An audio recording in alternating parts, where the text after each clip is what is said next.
জয় মা লক্ষ্মী। দর্শক বন্ধুরা, এখন ভাদ্র মাস চলছে এবং আজ ভাদ্র মাসের শেষ বৃহস্পতিবার। বৃহস্পতিবার মানে মা লক্ষ্মীর একটি বিশেষ দিন।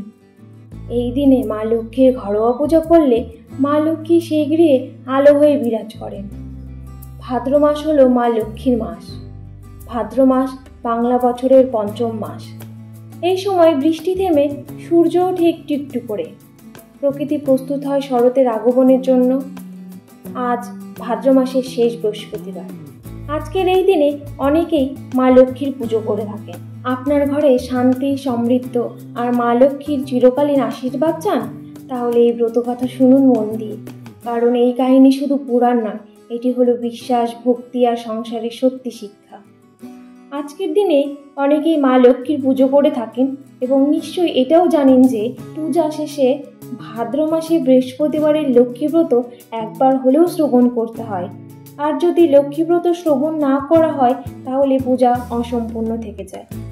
আর যদি কোনো কারণে আপনি পূজা করতে নাও পারেন, তবে একবার এই ব্রতকথা শ্রবণ করলে মা লক্ষ্মী প্রসন্ন হন। তাই এই ভাদ্র মাসে বৃহস্পতিবারের লক্ষ্মীব্রত একবার হলেও শ্রবণ করুন। ফলস্বরূপ মা লক্ষ্মীর আশীর্বাদে আপনার এবং আপনার পরিবারের মঙ্গল হবে। আমাদের দেশের মেয়েরা শুধু ভাদ্র নয়, আশ্বিন, কার্তিক, পৌষ ও চৈত্র মাসেও খুব ভক্তি সহকারে মা লক্ষ্মীর পুজো করে থাকে। এছাড়া প্রত্যেক বৃহস্পতিবারেও ঘরে ঘরে লক্ষ্মী দেবীর পুজো প্রচলন হয়ে আছে।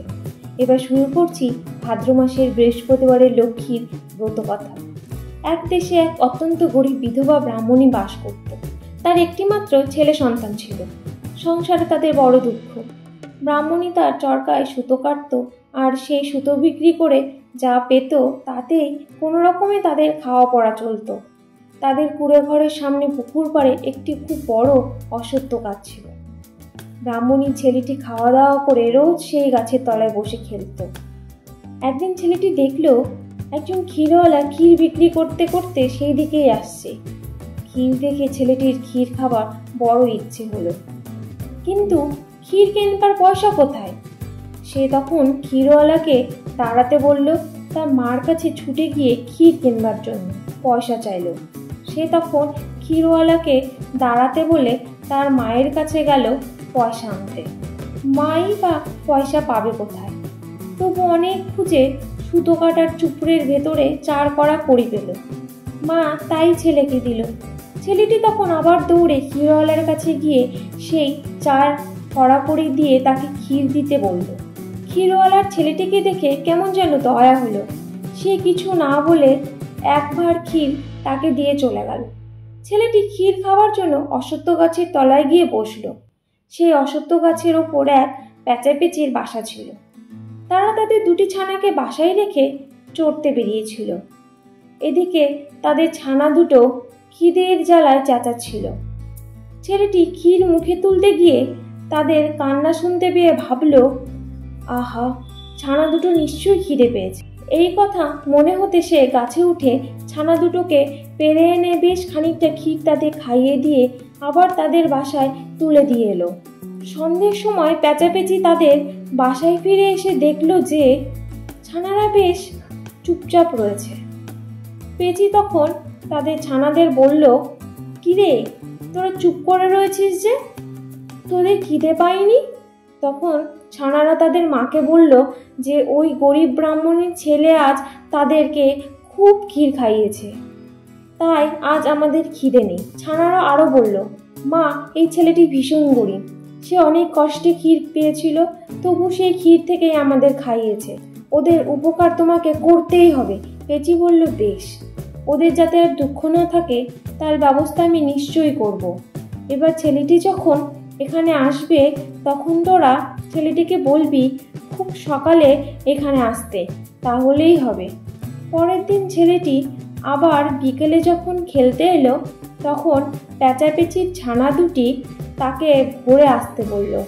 প্যাঁচাপেঁচির ছানাদের কথা মতো ছেলেটি পরের দিন ঠিক ভোরে সেই অশ্বত্থ গাছের নিচে এসে উপস্থিত হলো।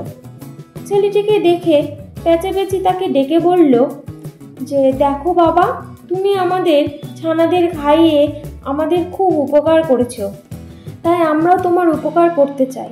তোমাকে আজ আমরা এক জায়গায় নিয়ে যাব, সেখানে অনেক ধনরত্ন দেখতে পাবে, আর সেই ধনরত্ন তারা তোমাকে দিতেও চাইবে, কিন্তু তুমি বলো যে ধনরত্ন আমার কিছু চাই না, আমি শুধু তিল ধুবড়ি চাই। এখন আমার পিঠের ওপর উঠে চোখ বুজে বসে থাকো। ছেলেটি তখন পেঁচির পিঠের ওপর বসে চোখ বুজে রইল। পেঁচি তখন তাকে নিয়ে উঠতে উঠতে স্বর্গে লক্ষ্মীনারায়ণের কাছে গিয়ে হাজির হলো। পেঁচি এইবার তাকে চোখ খুলতে বলল। ছেলেটি চোখ খুলতেই দেখলো একটি সোনার সিংহাসনে লক্ষ্মীনারায়ণ বসে আছেন। সে তখনই মাটিতে মাথা ঠেকিয়ে তাদের প্রণাম করল। লক্ষ্মীদেবী তখন বললেন, বাছা, তুমি কে? কোথায় থাকো? এখানে কেন এসেছো? আর কি চাও তুমি? ছেলেটি তখন বলল, মা, আমরা বড় গরিব, আমাদের দুঃখ কষ্ট ঘুচিয়ে দাও মা। লক্ষ্মীদেবী তখন তাকে স্বর্গের ধনভাণ্ডারে নিয়ে গেলেন আর যা যা নিতে ইচ্ছে হয় নিতে বললেন। ছেলেটি বলল, না মা, আমি এসব কিছুই নিতে চাই না, আমায় তিল ধুবড়ি দাও মা। লক্ষ্মীদেবী তখন হেসে বললেন, আচ্ছা, এই নাও তিল ধুবড়ি, একে রোজ খুব ভক্তি করে পুজো করবে, তাহলেই তোমাদের আর কোনো দুঃখ থাকবে না। ছেলেটি আবার লক্ষ্মীনারায়ণকে প্রণাম করে পেঁচির পিঠে চড়ে চোখ বুজে বসল। পেঁচিও অল্প সময়ের মধ্যে তাকে সে অশ্বত্থ গাছের তলায় এনে নামিয়ে দিল। ছেলেটি তখনই ছুটে বাড়িতে গিয়ে তার মাকে সব কথা জানালো। ব্রাহ্মণী দেখল ঠিক তার পরের দিনই ভাদ্র মাসে বৃহস্পতিবার। সে আর কাল বিলম্ব না করে লক্ষ্মীদেবীর পুজোর আয়োজন করল। সকালবেলায় স্নান করে শুদ্ধ হয়ে ব্রাহ্মণী খুব ভক্তি ও নিষ্ঠার সঙ্গে তিল ধুবড়ির পুজো করল। এরপরেই তাদের ওপর মা লক্ষ্মীর দয়া হলো। তাদের কুড়ে ঘরের জায়গায় সুন্দর কোঠা দালান হলো। জমি জামা পুকুর মাঠ ধনরত্ন দাস দাসীতে ভরে গেল তাদের বাড়ি। তাদের আর কোনো দুঃখ কষ্ট কিছুই রইল না। এদের এইরকম অবস্থার পরিবর্তন হওয়ার খবর পেয়ে দেশের রাজা ভাবলেন যে তারা কি করে এত ধন ঐশ্বর্য পেল, নিশ্চয় কোথাও ডাকাতি করে এইসব করেছে। রাজা তখন তাদের বাড়িতে লোক পাঠিয়ে তাদের সব জিনিসপত্র লুটপাট করে নিয়ে আসতে বললেন। এই সঙ্গে মা লক্ষ্মীর তিল ধুবড়িও রাজার বাড়িতে চলে গেল, কিন্তু সেটা রাজার বাড়িতে রইল না, আবার ফিরে গেল লক্ষ্মী দেবীর কাছে, কারণ লক্ষ্মী দেবী সেটা রাজাকে দেননি। এদিকে তিল ধুবড়ি চলে আসার ফলে ব্রাহ্মণীর আবার আগেকার মতো অবস্থা হয়ে গেল। আরম্ভ হলো তার চরকায় সুতো কাটা। আবার ছেলেটি রোজ গিয়ে সেই অশ্বত্থ গাছের তলায় বসে কান্নাকাটি করতে লাগলো। তখন পেঁচাপেচির আবার দয়া হলো। পেঁচি আবার ছেলেটিকে পিঠে করে মা লক্ষ্মীর কাছে নিয়ে গেল। মা লক্ষ্মী ছেলেটিকে বললেন, আমি আগেই সব জেনেছি, এই নাও তিল ধুবড়ি, আবার তোমাকে দিলাম, এবার খুব সাবধানে রেখে এর পুজো করো, এবার হারালে কিন্তু আর পাবে না। ছেলেটি মা লক্ষ্মীকে প্রণাম করে তিল ধুবড়ি নিয়ে পেঁচির পিঠে চড়ে ফিরে এলো। তারপরে ব্রাহ্মণী আবার খুব যত্ন ও ভক্তি করে তিল ধুবড়ির পুজো করলো। তাদের আগেকার মতো ঐশ্বর্য আবার ফিরে এলো। রাজা এবারে তাদের ঐশ্বর্য হয়েছে দেখে খুব আশ্চর্য হয়ে গেলেন। তিনি আর দেরি না করে ব্রাহ্মণীর ছেলেটির সঙ্গে তার মেয়ের বিয়ে দিলেন। ব্রাহ্মণী তখন আর আনন্দে ধরে না। এইভাবে বেশ কিছুদিন কেটে যাওয়ার পর স্বর্গ থেকে ব্রাহ্মণীর ডাক এলো। ব্রাহ্মণী তখন ছেলে বৌমাকে কাছে ডেকে বললেন, বৌমা, আমার যাওয়ার সময় হয়েছে, আমি এবার চলে যাচ্ছি, শুনে রাখো। ভাদ্র কার্তিক পৌষ আর চৈত্র মাসে খুব ভক্তি করে মা লক্ষ্মীর পুজো করবে, আর তিল ধুবড়ির পুজো রোজ করবে। ছড়া ঝাট গঙ্গা জল আর দুধ নদীতে কোনোদিন ভুলো না, তাহলে এই বংশে কখনো দুঃখ কষ্ট থাকবে না। এই বলে ব্রাহ্মণী স্বর্গে চলে গেল।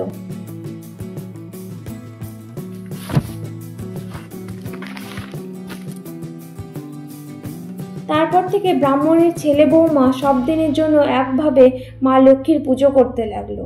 তারা দেবী লক্ষ্মীর মাহাত্ম্যর কথা চারিদিকের প্রচার করে দিল। ব্রতের ফল খুব নিষ্ঠা ও ভক্তির সঙ্গে লক্ষ্মী পুজো করলে মা লক্ষ্মী অচল থাকেন, কোনোদিনও সেই সংসার ছেড়ে যান না, অর্থাৎ চিরদিন সংসারে বাধা থাকে। আশা করি দর্শক বন্ধুরা এই ভিডিওটি আপনাদের সমৃদ্ধি করেছে। ভালো লাগলে লাইক করবেন, কমেন্ট করবেন, পারলে শেয়ার করবেন। সবাই ভালো থাকবেন, সুস্থ থাকবেন এই কামনা করে আজকের মতো ভিডিওটি এখানেই শেষ করছি। ঈশ্বর আপনাদের মঙ্গল করুন।